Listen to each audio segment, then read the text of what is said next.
Convicted of aggravated battery and lewd conduct, 43-year-old Scott Noble Payne was serving his time at the Dickens County Correctional Center until a December night in 2006 when Payne scaled the fence. We spent about a week, just about every night, going out there helping search for the guy. It was an all-out search with the cops on the ground and Sergeant Chad Grimmett in the air. After about a week worth of searching, we finally, with a joint effort with the ground units and everything, we finally found the guy, so that was real fulfilling.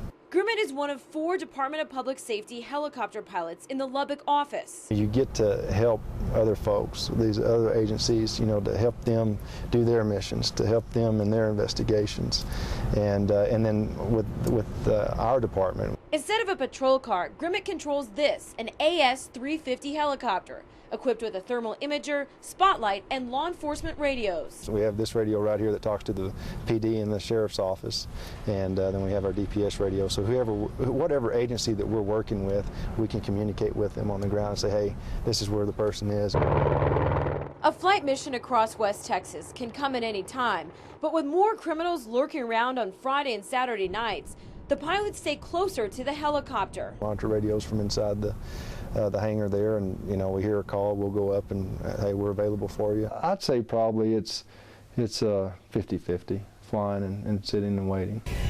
On this Friday night, News Channel 11 joins in for an air patrol of the hub city. Once buckled in, the pilots check the helicopter before we take off. After just minutes in the air, a train smashes into a car near Slayton. For a better view of the mangled mess, the co-pilot zooms into the accident with this thermal imager. It operates in the infrared spectrum, or heat, and you can pick up their body heat, and then just it helps a lot of times locate them. Right now we're about 1,200 feet above the ground, and with the help of a thermal imaging device on this helicopter, we can actually see people on the ground. The dark color is cold, and the lighter color represents warm. So in this video, you can actually see where the people are. The train dragged the car about a quarter of a mile, but luckily nobody was hurt.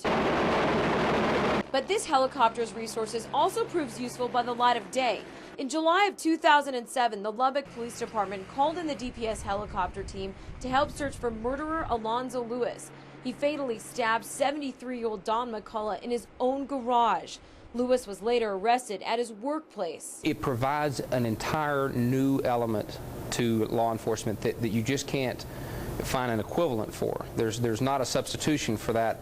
The amount of space they can cover, the things they can see. Typically where there's cases where we're searching for somebody or searching for evidence or those type of matters where we need a view from the top. I mean, that's the only shot you got. That's they've always been really good about helping us out in anything we've done. Before touching down, we fly over our home, News Channel 11. This is what it looks like through the eye of a thermal imager. It doesn't look that big from above when you're looking down on News Channel 11. Looking through his night vision goggles, Grimmett lands a helicopter nearly on the same spot we took off from.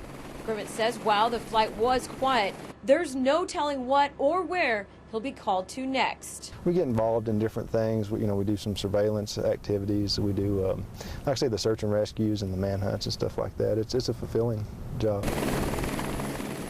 Julia Bruck, News Channel 11.